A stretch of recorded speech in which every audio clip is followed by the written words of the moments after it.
Greetings, everybody. Welcome back to the Cape Lead Revolution. This is Chachi with a pretty fun and unique opportunity for me. Joining us this time on the Cape Lead Revolution is the Command Chief for 5th Bomb Wing and my friend, Chief Master Sergeant Tim Wieser. Tim, welcome to the show, brother. Thank you, my friend. Humbled, blessed to have to actually get to speak with you again. It's been a couple of years, and really excited when you text me and said, "Hey, you want to be on my podcast?" I felt like I was special, man. So, thumbs up. Well, you absolutely are special, and so coming to us from beautiful Minot, North Dakota. You know, having just moved up there from Georgia. If you wouldn't mind, just take a few minutes and tell our viewers and listeners a little bit about who you are. I appreciate it, man. So Tim Wieser, been in the Air Force 22 years. It's my 12th assignment. I'm a CE guy by trade.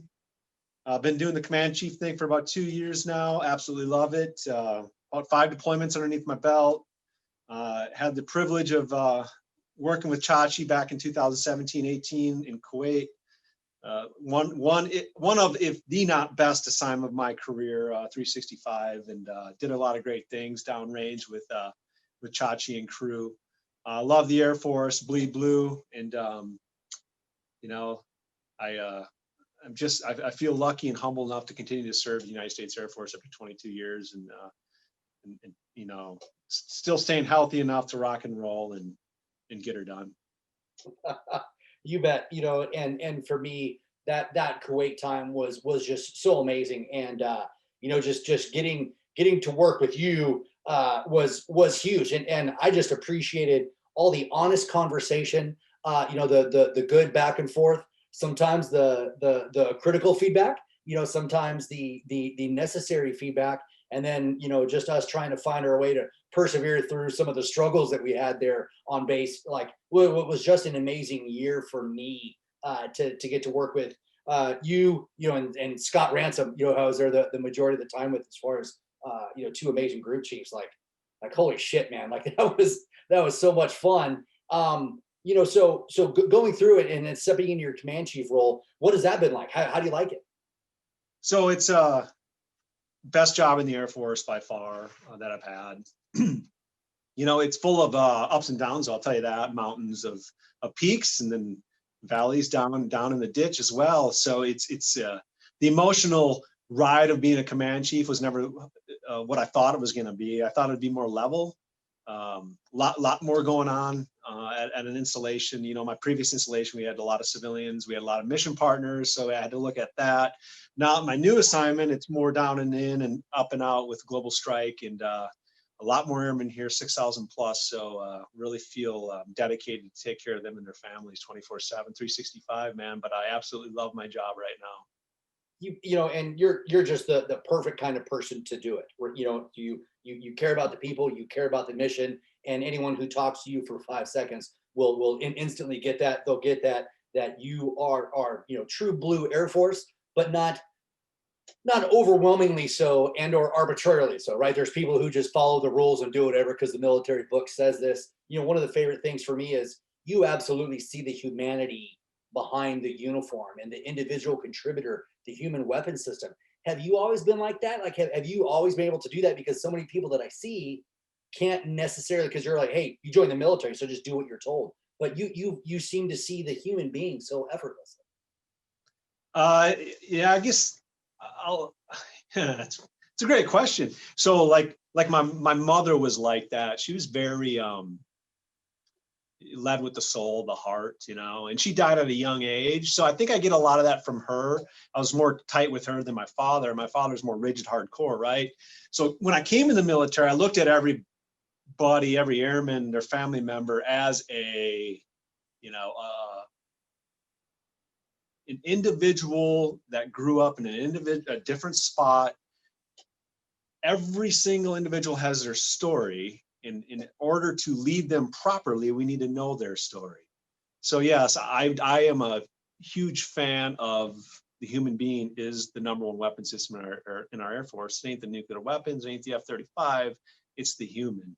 And once we all get on board with that, I mean, that's why we are the greatest Air Force, because we take care of our people and we do a damn good job of doing it. And so does our senior leaders. So You bet. So with that, so you joined 22 years ago. Was this your goal? Did you ever envision you being a command chief at multiple wings now, or why did you join? What was your goal in joining? So I joined just because I wanted to get out of the town I was in. I was 21 years old. It was I had a good job, making good money, but I just wanted to, answer my nation's call. It's one of those epiphanies one has. Hey, you need to go do something else. And I went down to the recruiter's office. Two of my buddies were in the Army, so I went to the Army recruiter first, and it was closed. So I'm like, damn, I really want to join now. So the Air Force recruiter came out of his office. He goes, hey, what do you need? I go, I want to join the Army. He goes, well, he's not in right now. And I go, can I join the Air Force? And he goes, yeah, come on in. And I went in there, and he goes, what do you want to do? I go, I don't know. I'll work on planes. And he goes, well, maybe, but there's like 10 other jobs you can do. And I said, what are they? He goes, you can do logistics, CE, work on planes. So I was like, yeah, sign me up. When can I go? And he goes, 2 months. And sure enough, that was September. I was in basic on November 12th, 1998. And they put me in CE. And I'll tell you what, I had no clue. I wanted to do 4 years, get out. After going through basic training and tech school, still 4 years, get out, loved it.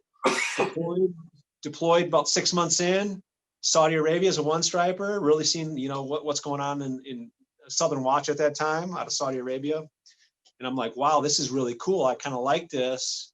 Got orders to Korea. Then I really see what was up with the Air Force. Work hard, play hard, camaraderie, a lot of great senior NCOs over there, a lot of great NCOs, a lot of great airmen, met friends for life. And then boom, after I re-enlisted, I was like, all right, this is going to be a good 10-year thing. And then just everything came together. I got married, and then boom, I'd move and deploy. And then after 12 years in, Master Sergeant, it's like game on, 20 years. However, Command Chief, no, never thought I'd be here, man. I'll give the credit to you on that one, because I'm a CE guy by trade, worker, take care of the airman work, but I was never really a big speaker. I didn't bring the color orange, in the personality test that you have. I'm more of a blue, lay low. And so I never thought that the whole command chief thing was in sights for me. Definitely staying in CE, being an MFM or whatever. In that tour with you downrange in Kuwait, I was like, wow, this guy's got it. I got to be a little bit more like him to connect with people. So I've changed a little bit. I'm more of an orange now, not quite like you, not even close, but I've really opened up quite a bit. My exec, she just told me, she goes, you're more orange than you are blue. I was like, nah, I'm more blue than orange. She goes, I don't think so.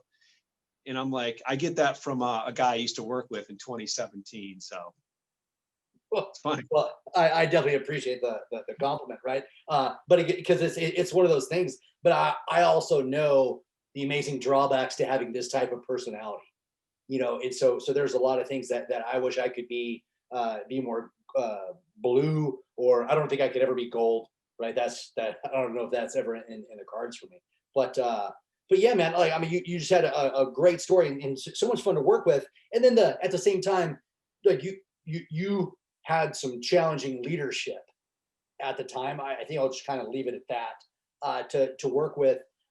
So what are some of your takeaways? I really don't want to get into that or inadvertently call somebody out, for that. But as far as how that played out for you, looking back on it, what are some of the lessons learned that you had that I think other people can kind of glean from? Listen to everybody, i.e. listen to your peers and talk to your peers. So if you're having a bad day and you just can't get through your boss's head what you want him or her to execute, by all means, talk to somebody about it, because there's always 2 or 3 sides to every story, and bouncing something off of somebody else is going to help you get your plan together and take it back to your boss so he or she can execute the mission more the way you want to do it. I will say, being in the Air Force 22 years and having numerous bosses and supervisors and commanders now, I've come to the conclusion that everyone's pretty good at heart. Our personalities may differ, night and day, but in the United States Air Force, we breed great leaders at every single level. So I've come to the conclusion that everybody really at heart wants to do good for the airmen. It's just how you articulate your message up and down the chain and laterally on how the mission gets executed. Now, with that said, I would like for everyone to think more and lead more like I do. However, that just ain't the case. So I think it's just a lot of listening and a lot of talking, finding that confidant you can bounce things off of. With that said, I remember this story. I don't know if you're going to remember it. I remember I was having an issue with one of our squadron commanders who upset me, and I came to your office. It was probably 7 o'clock at night, and I went off about this certain individual. He pissed me off, and you looked at me and you said, "Tim, get the moral high ground." That's all you said. And I went back and I talked to that squadron commander, and we mended fences. And I'll tell you what, I used that. That was 3 years ago, dude. And I use that daily. You get the moral high ground. Pretty simple leadership tactic, but it works. You bet. And, and that is absolutely fair. And again, the people, from my experience, the people who abandon the moral high ground, even if they were right to begin with, if they abandon the moral high ground, you shift the conversation and the premise of that disagreement. Because even if you were right, the subject now becomes your abandonment of the moral high ground. And that ends up just kind of just screwing everything up. And so I absolutely do remember that. And again, it's just one of those, and it's so tough because like to this day, I know what the right answer is. I know what the good dude answer is to do this. And sometimes that moral high ground is tough. It is, but it works. It works every time. You bet. And I would say a little bit more to your point is that, going into a conversation is like, you're absolutely right. Like no leader by and large, in the US military and or United States Air Force, right? They don't sit there and twist their villainous mustache and figure out ways to dominate the world and make everyone's life miserable, right? They don't do that. They probably have good intentions from there. It just plays out poorly because of communication or lack of goals or different goals. And again, like to me, I just think it comes down to the people who are in there for selfish reasons end up being the bad part. Now, they have a good heart, but they have a good heart is only as insofar as it makes them look better. And I think that's where a lot of the problems come in. Roger that, man. So that's fun. So speaking about your career and all your different assignments. So number one, Chief Master Sergeant in 20 years is a phenomenal feat. The fact that you've been in 22 years and you're on your second command chief tour is a feat in and of itself. So congratulations on all of your career success, Tim. That is just absolutely amazing. And so, walking it back through your career, what would you like to tell the 22-year-old Tim joining the Air Force that you wish that you would have known, or maybe share some different perspective that you have now that you wouldn't have had the presence of mind to share with back then? I think two things: trust your leaders. There was times I didn't. It's just it's in your instincts on what's to do, yay or nay. And I will tell you, the United States Air Force breeds great leaders at every single level. So if I was talking to my 22-year-old Tim, I'd say, hey, dude, you need to trust your leaders, which I did for the most part, but there's times I didn't, and I probably should have. And number two, just don't lose sleep over anything. I lost a lot of sleep throughout my career worrying about things, Big Blue specifically. I'm married with 2 children, and I tend to find myself married to Big Blue more than I am with my normal family. So, and a lot of stuff will keep you up at night if you're worried about, a squadron of 400, a wing of 6,000. I mean, there's a lot going on, right? So I would tell myself, hey, let the world do its thing and get a good straight 8 of sleep every night. Those are the 2 main things. How do you, if you don't mind me asking, like how do you reconcile that now with your wife and sons, and like how does this play out for you now as a command chief? Because there's like the reason I started the podcast was really to humanize the command chief and senior leader positions, because I remember growing up as a young airman, they were this ambiguous, nebulous third party that just existed on top of a hill somewhere that you couldn't go talk to, that you couldn't engage with, and they were robots and didn't have families and children, and they were this weird pedigree, right? And it's not that they're going to have a CE guy who could, get dirty and just, I mean, sweat from your brow type of work to ascend into these types of positions. So how does that play out for you now? And what advice would you have for some airman out there, or some mid-level manager who's struggling to find the right balance? That question just got asked. I was doing a CGO talk with my wing commander here, and a captain asked that same question: how do you balance work life? And I was honest, I don't do it. I mean, transparency for everyone to hear is, when Big Blue needs me, I'm on. So it's, the times I am with my family, I guess the best thing I do is I shut the phone off, or I put it in the other room, and I hang out with the boys, hang out with my wife. But when it's game on, like this morning, I got up at 5 o'clock, ran 6 miles and came to work, and it's been game on all day. And I'll get out of here probably about 7 or 8 tonight, and I'll go home. And instead of going back on my phone and doing more emails, I will take 1 hour and just hang out with both my kids. So it's not a balance, it's you find the time to spend with them and do it. And if you fail to spend the time with them when you have that shot, then you're not doing it right.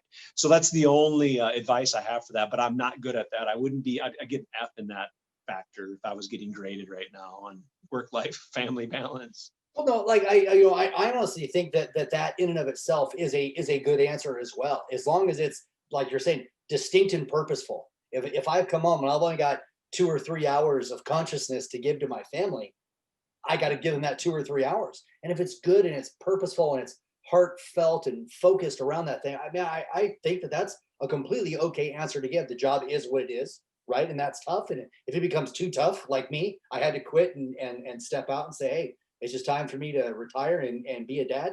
But at the same, huge kudos for making that distinct, purposeful time for your family, because I think there's a lot of people who miss that point.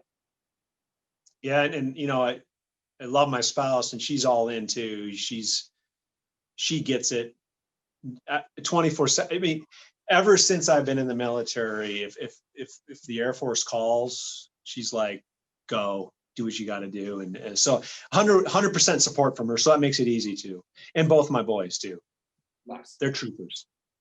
And so a little bit similar to the last questions, right? Not necessarily advice that you would have given yourself, but like, what are some of the lessons learned that you would like to tell maybe some of our younger generation or mid-level managers about either how they can find success in the United States Air Force, or how they can find success as an adult, right? Because I believe that the lessons learned that we have in the military are completely applicable to the world, on how we talk and integrate with each other and have these relationships and do all that stuff. What advice would you have for them?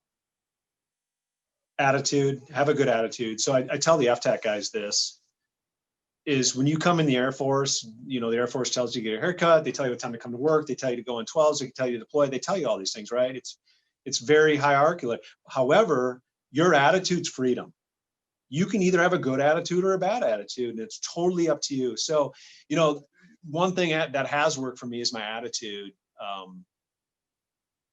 When times get tough, I tend to be the one to be just, all right, hey, times suck, but let's embrace it and let's rock and roll and have fun doing it.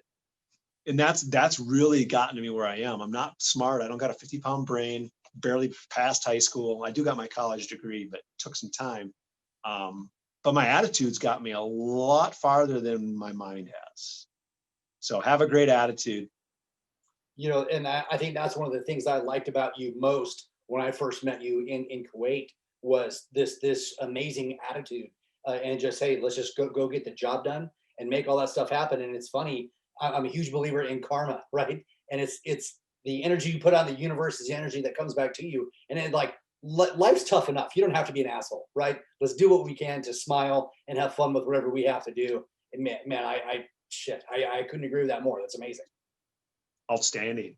And so with that, and you get to these leadership positions, because there's probably going to be, there's sitting inside your wing right now is probably a handful of future command chiefs, a handful of future colonels, right? As far as that goes, what is one thing that giving people like a peek under the tent of what it's like to be a wing level command chief for a very big wing, right? What is something that you wish everybody knew about your job that they probably don't? Just something funny or not, just a little bit insightful to what it's like to be a command chief. What you said earlier, when I was young coming up, you just thought the command chief and commander chilled out on their headquarters building, and they showed up to promotion ceremonies, smiled and handed out coins, and then went home for the afternoon. I guess if I could do a peek, it's you really got to be on your game 24/7, not just physically, but mentally, technically, spiritually. And if you're not on your game, someone's going to call you out. So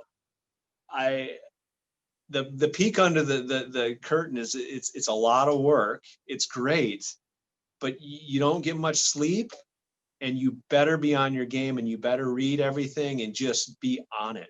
Because we can't let our airmen down, man. If I'm going to be charged to be put in this position and take care of Big Blue, their families, and all the airmen, it's game on, and I got to put that much more work in there, because I cannot fail for these airmen and their families. Yeah, good answers with that. Do you have any scar tissue, like leadership scar tissue? Things that have happened, and again, like not everyone has their pet peeves, right? Some people, I don't want to get into specific, and it's funny because as you go through your career, you see that people kind of latch on to different aspects of military life, and that's going to be their standard, and that's going to be their focus, whatever. But as far as scar tissue, lessons learned from previous leaders or bosses that you've witnessed or experienced, what do you have any, and what kind of is that people can maybe learn from? I think growing up through the ranks, the number one scar tissue I've got is not trusting in leadership 100%, and B, articulating the mission. So, I'll throw this out there. Remember that one evening about the sign at the PAX terminal down there, taking the sign down? I know you remember that. So that's scar tissue for me, because here's me, I'm trying to take care of my troops. I'm thinking in my mind, I'm taking care of my troops, right? And you told me, hey, Tim, go do this. And then I pushed back. And then I pushed back again. And then you're like, no, you're going to go do it. And that's scar tissue on me, because I was like, shit, I should have just listened to Chachi the first time, trusted my leaders, did what he had to do, and took care of my airmen. And that's all about the articulation of the mission. And when senior leaders pass on a task, we have to grab onto it and articulate to our teams so they execute at the highest and most efficient level. And all my scar tissue is when, especially younger, and senior NCO, new chief, I gained a lot of that by not grabbing it like I should have. And now it's game on. So, that's it's fair.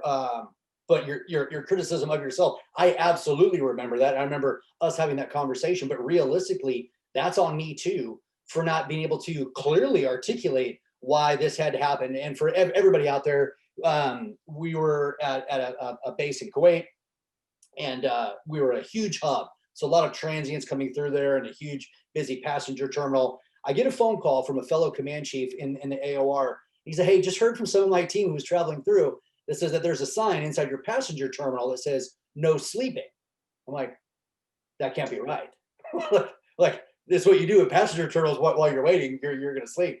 So after lunch one day, I think it was, my boss and I drove past, said, hey, let's pop our heads in here. And sure enough, I saw those signs and said, yeah, this absolutely can't happen. And what I should have said to you, because the takeaway I have from this was, because we always tell people to find the yes. Like this is what we do. The problem is, from my perspective, we found a bad yes. Because I absolutely, and I absolutely understand where, as far as an aerial port squadron or aerial porters, right, and port dogs, understand absolutely why they would want to put that sign up. And it makes, people not missing their flights, right? People not going to take up as much space. Completely get every reason why that would happen, other than you just can't do that, right? And so they found the easy answer, but they didn't find the right answer. But looking back on it, as I play that through, that is as much mine, if not more, of my fault for not being able to successfully articulate this to you and the aerial port squadron to be like, hey, I totally get it. Other than from customer service, from people transiting through, we have to find a better answer. So that one's on me, my friend. It's all good, man. I tell that story a lot though on when I talk to the shirts and the other chiefs, it's like, come on, guys, you got to trust me. What I'm talking about, if I throw something out there, it means that we thought through it. Everybody's on the same page, i.e., my boss and higher up. So I've been using that story for 3 years, man. It's a good story. I mean, I go a lot more in depth. Yeah, no, It's and much more powerful language with my people. the thing that I really, really love about that story was the relationship between you and I, because you push back the first time and you push back the second time, right? Which I teach everybody, right? If we're in a professional organization, I just can't have people shut up and color, right? We have to have dissent. We have to have respectful dissent. We have to have a sharing between two trusted teammates and friends to be able to cuss and discuss and have it out, and then eventually, we'll move forward from there. So, and it's funny because I vividly remember all those conversations, and my love for Tim Wieser could not be higher because of how that all played out. Because again, it's if you're going to have conflict with somebody, that's the kind of conflict. I'm sorry, and here's the thing, you and I disagreed, but it never rose to conflict. Yep, good point. And that's why. So you and I disagreed. We kept butting heads. And eventually, we ended up resolving it. But because you and again, we were roommates. We didn't fight. We didn't get butthurt about it. You and I disagreed at work, and we saw it from two different angles, and we went about it. So that is one of my favorite leadership examples, both for like good and bad reasons. Because I know the stuff that not only could I have done better, but I should have done better. But having amazing teammates who will come in and be like, Chachi, I'm not asking them to do it, right? I can't. It's not. And then I loved everything about it, right? And so looking back, obviously you need to trust your leaders, but at the same time, having somebody with enough professionalism to come in and disagree, I think is absolutely amazing. 10-4, man. that was so much fun for me. So with that, we'll take it into our first break. And so stay tuned. We will be right back with the 5th Bomb Wing Command Chief, Chief Master Sergeant Tim Wieser. Be right back.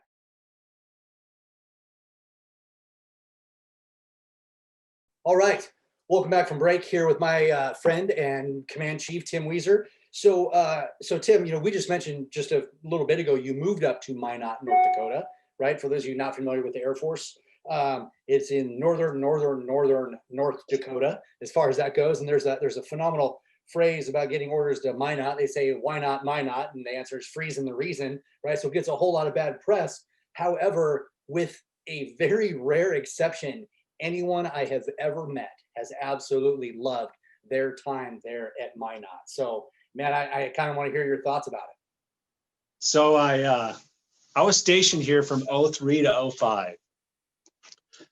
And, it was one of the greatest assignments I ever had. I met my spouse here, and the mission here is like no other.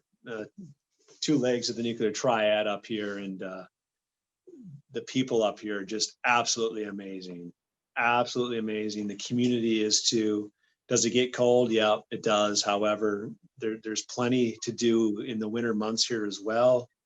And the phrase that you said, that's not the proper phrase. Oh, okay. The real phrase of Minot, and anyone who's come up here, they'll know this, is when you come to the main gate, it says only the best come north. So that's the real phrase of Minot Air Force Base, and only the best are allowed to come up north. And that's what I tell every single FTech airman who comes up here, and their eyes get big. And I said, yep, that's damn right. You're going to be part of the warbird culture and rock and roll. So, yep. That is awesome. I love it. I love it. Now, and then having said that, obviously there's a leadership podcast. We're having a lot of leadership stuff. You and I had a chance to chat a little bit on break, but COVID, right? I so thankful I retired before I had to try and lead through this type of environment, through a global and national pandemic, and how that plays out. So what are your thoughts? Like, what are some of the challenges you're having to go through? Because I think there may be people there who don't realize that you've had a little bit probably more experience than a lot of other people, and that this is very tangible and very real. Yeah, COVID is very real. Individuals, not just elderly and people that are underlying health conditions. Healthy people also get sick from this virus. So it's very, very difficult to continue the mission, and then also continue to keep yourself safe, keep your family safe. And I'll give a perfect example. I might be in perfect health and I can go job it, but when I come home, my daughter, son, spouse might have some sort of underlying condition. How is it fair for me to go job it all day, then come home, So that's one thing that individuals don't quite understand. I think in some aspects this affects everyone across the world. So it's been challenging, a lot of opportunities. I will say, leadership in this time has really stepped up, and we've become very agile and innovative on how to get the mission done. And I think our leaders in our Air Force have done an outstanding job while still defending our country, still going down range, still taking care of defending our adversaries. Have done an outstanding job. I guess one thing that does keep me up at night is individuals who've been teleworking a lot, or individuals who've been on ROM for 14 days and they go on ROM again because they were a close contact. Those airmen, senior NCOs, officers, civilian force who spend their time cooped up, I worry about their mental health. So, the quicker we get the vaccine, the quicker we get back to somewhat of a normalcy, I'll be able to sleep better at night. So right now, I'm really keeping an eye on the mental health of any individual that spent a lot of time inside. But we're going to get through it. And it's been very, very challenging. However, our force and our airmen have stepped up the plate, and they've rocked and rolled, and the mission continues to happen. Yeah, so good luck to you, the rest of the team there, and leaders everywhere. I can't even imagine how difficult that is. So thoughts and prayers are with everybody for that. And then changing lanes a little bit here, Tim, is that you've always, again, like you're talking about attitude. You've always had a good one. You and I have always been able to laugh things off, or at least to share in the positivity of most, if not every moment that you and I have had. But what inspires you? Like, what inspires you to do more? What drives you every single day? So two things. Number one, my family, my boys and my spouse, they really keep me young at heart, and they keep me going, inspired to continue to, be part of something that's big, and just keep on moving forward. And then number two, the people in the Air Force. I got two families, right? My Blue Air Force, and then my family at home. And they're part of the Blue Air Force too. But man, I'll tell you what, the people I've met throughout my 22-year career, unbelievable. I really love America that much more. The United States of America, with all the friends I made from every single different state, different territory, you name it. And it keeps me going. And, being part of the United States Air Force and taking care of business and just hanging out with the greatest individuals that our America has to offer, you can't beat it. And there's so much love and joy found in that, right? Because it's because what I've found on the civilian side is, no matter what happened during my time in the Air Force, you are always doing it for the country. There's always this greater purpose, and it wasn't the almighty dollar. That's not necessarily the case in the civilian world. And and again, I don't think I appreciated as much as you just outlined it there. I knew it was good, right? But I didn't know what I had until it was gone, right? You always had this motivational factor. So yeah, I think that's an amazing answer, man. That's huge. Roger, man. You know, like we talked about like favorite books or quotes or movies or things like that. And I know that there's a quote that you especially like. So what is the quote and why does it resonate so much with you? So especially in today's time, Heraclitus, philosopher, one of his quotes is, "The only thing that is constant is change." Boy, that makes sense. Back in 400 BC, and it's still relevant today. We got to be agile. We got to be flexible on any time of the day. So I love that quote. Absolutely love it. He's also got a couple other good ones. Also, yes, about movie. I'll tell you what. So when I was young, me and you were the same age. Platoon came out, right? And I watched that movie about 50 times when I was a kid. And I just liked it because it was a war movie, right? It wasn't until about, I don't know, 10 years ago, I watched it some night I couldn't sleep. So it was on AMC or some cable channel. I watched Platoon. And I got to thinking, I'm like, this is a movie more about leadership than anything. Because you got Barnes and you got Elias.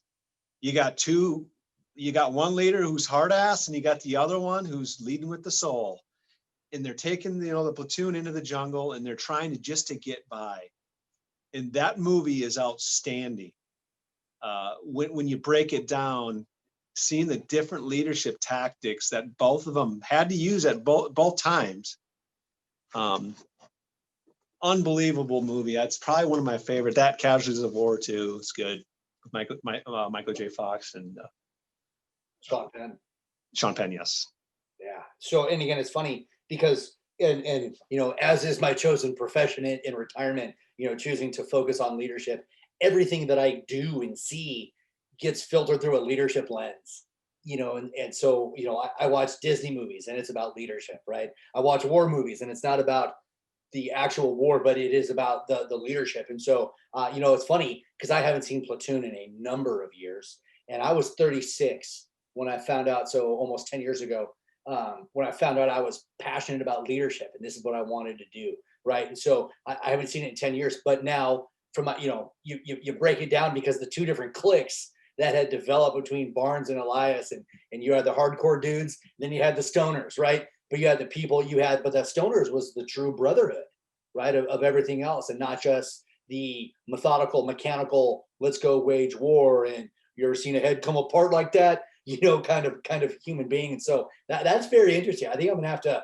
I'll probably wait till after Christmas, right, to watch Platoon again. But I will watch that soon because man, like I totally want to check that out. Great answer, brother. Yeah, I tell the ALS students, there's 40 of them, and I go, "How many people have seen Platoon?" Not one hand. I'm like, y'all need to watch that movie and see the difference between these NCOs and one's leading with the heart, the other one's leading with just the mind and rage, and see, how not to be like Barnes and how to be more like Elias, and just, it's all about leading with the heart, man, and the soul. But but it's tough, right? Because the antithesis to this is that you join the military, you sign into this hierarchy, right? So I've got this many stripes, you have this many stripes, so do what this guy says, right? So how does this work? Is it touchy feely, right? How do you explain this to people where you can still lead from the heart and then still follow a good chain of command to get stuff done? Good point, man. You're right. That's exactly what you got to. You just summed it up right there. If you want to be a great leader in any Department of Defense organization, you got to do it both, just like you said. But start with the heart, and then bring the rank in when you need to, but only when you need to, and you can be nice while you do it. Yeah, and I was always amazed at how many people couldn't do that. And because like there's a lot of people, and my personal opinion is maybe it's a little bit personality driven, right? You join the military for a specific thing. You want to go wage war, for lack of a better term.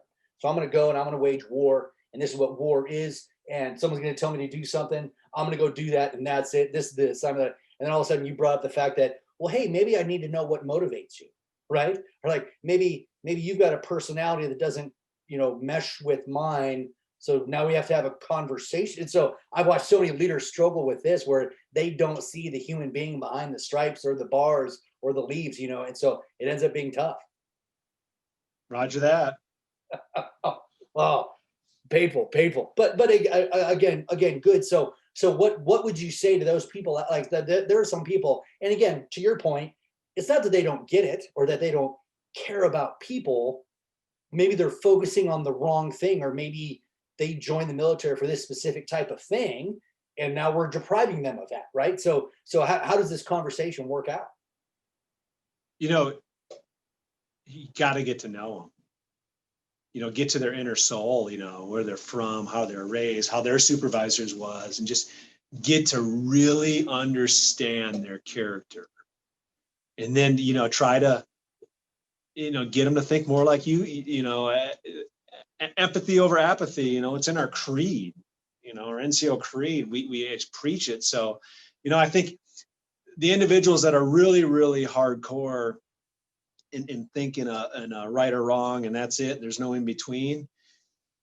I think, the best advice is just get to know them and, lead them with the soul, and, hopefully it rubs off on them. Fair. So speaking about like getting to know people, right? And again, as you and I have mentioned, growing up, the command chief or senior positions, they were these unknown entities that just existed somewhere off in the clouds, and now you're in one of these positions that people, and again, like, I told people if they ever shot me an email, they would get an hour on my calendar. I rarely got any emails because, again, as approachable as I think I might be, people still don't want to talk to me because I'm in that position. Perhaps it's not me, just position. So if we were going to get to know Tim Wieser, we'll start off with oxygen, right? So what do you do for oxygen? What do you do to restore your soul? What do you do to make you the best version of you that you can present to the world? So read. When I wake up in the morning, I read certain things, whether it be inspirational books or something, not like a whole book, but like a couple pages of quotes and stuff like that. And then number two, exercise, hardcore, run, push-ups, just a lot of pull-ups. Like tomorrow morning, my routine is go outside and do the Murph, and try to break it in 45 minutes. And just do stuff like that, just to keep me totally feeling good physically, which feeds my mental state. And I know you believe, you're the same way, because in Kuwait you were up at 4:30 every morning working out, and I tried to explain that to individuals over my 22-year career. We need to be in good shape to go down range and take care of business, but more importantly, we need to be in good shape because it feeds our mental state. And that's my oxygen. When I'm feeling like the other day, actually last evening, I wasn't feeling so well. Little bit of both, physically and mentally. It wasn't just quite right. I woke up this morning, I woke up about 5 o'clock. I was like, I'm going to, sleep in another 20 minutes. And I said, nope.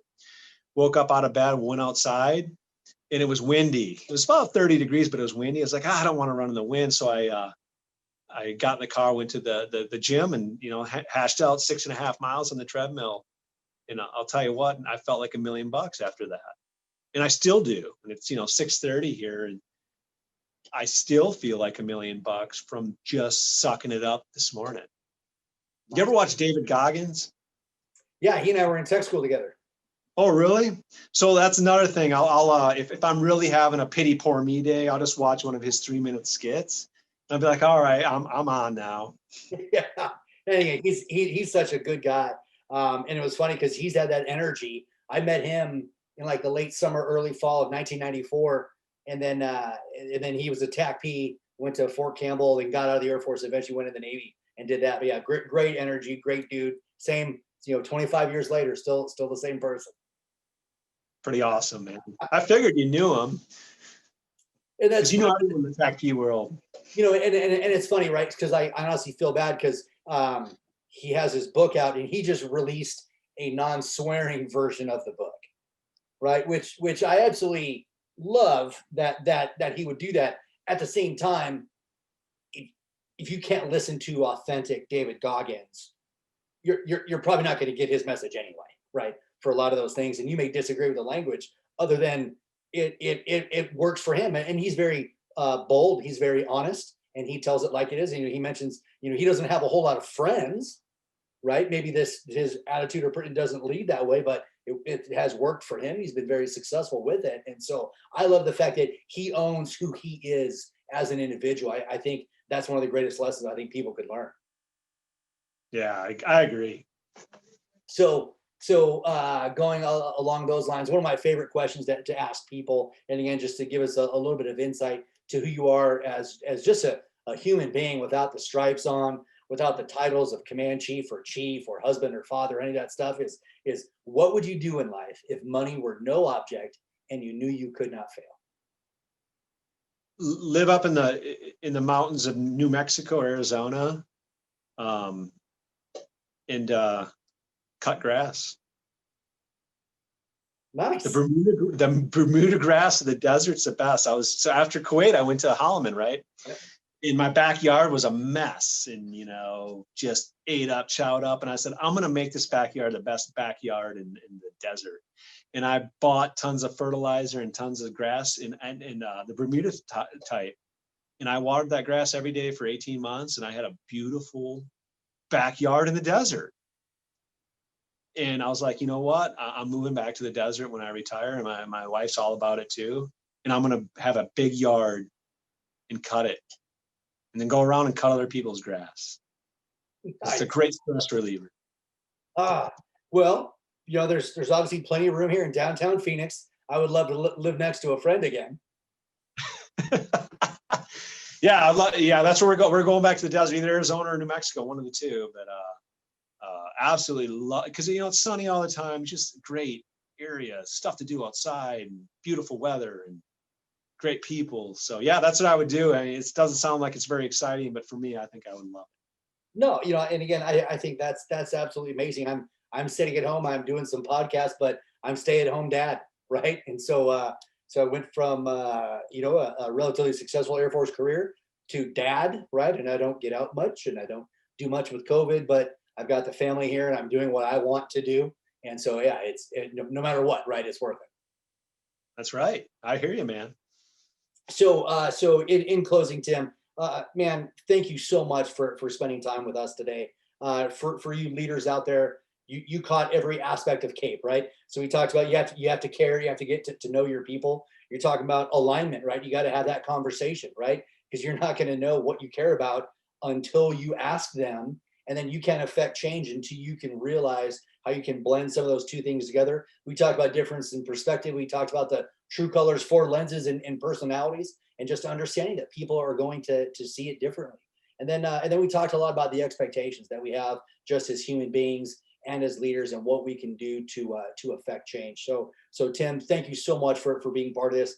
As always, it's great seeing you. It's great catching up with you. I'll kind of turn it over to you for any last minute words of advice or things that you'd like to say to the fans out there. No, I just appreciate it that you text me, man. I'm really, really humbled that you have me on your podcast, but also just to talk with you. I haven't seen you in 2 years or 3 years now. So that meant a lot to me. So I appreciate that. I guess I'll leave you with this. Take care of 4 people, take care of your airmen, your subordinates, know them, love them like they're your children, love them like your brothers and sisters. Take care of your peers. If your peer's having a bad day, lift your peer up. Take care of your boss, your leaders. They have bad days too. So you gotta trust them and take care of them.